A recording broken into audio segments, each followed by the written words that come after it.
Class 9th chapter 3 coordinate geometry. Chapter 1 number system में हम यह सीख चुके हैं कि किसी भी पॉइंट को नंबर लाइन पर किस तरह से हम लोकेट कर सकते हैं। फिगर में हमें एक नंबर लाइन दिख रही है जिस पर ओरिजिन से डिस्टेंसेस को इक्वल यूनिट्स में लिया गया है।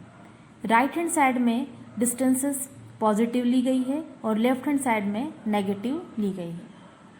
यहाँ पर पॉइंट P की पोजीशन हम देख रहे हैं। पॉइंट P नंबर लाइन पर 2 यूनिट डिस्टेंस पर है।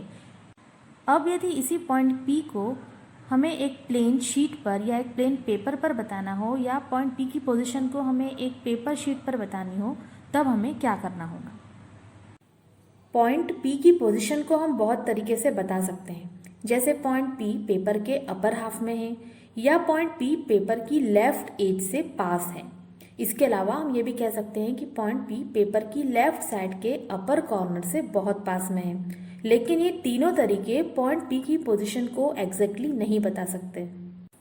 अब यदि हम ये कहें कि पॉइंट P पेपर की लेफ्ट एज से 5 सेंटीमीटर दूर है, तब हमें इसकी पोजीशन के बारे में थोड़ा आइडिया लग सकता है। इसके अलावा यदि हम इसके साथ ये भी कहें कि पॉइंट P बॉटम लाइन से 9 सेंटीमीटर की डिस्टेंस पर है, तब हम यह जान सकते हैं कि पॉइंट P की एग्जैक्ट पोजीशन कहाँ है।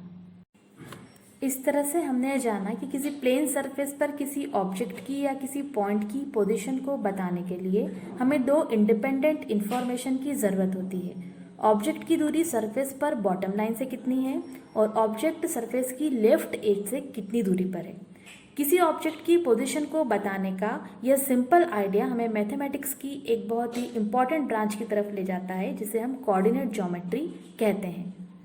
इस चैप्टर में हम कोऑर्डिनेट ज्योमेट्री के बेसिक कॉन्सेप्ट के बारे में समझेंगे।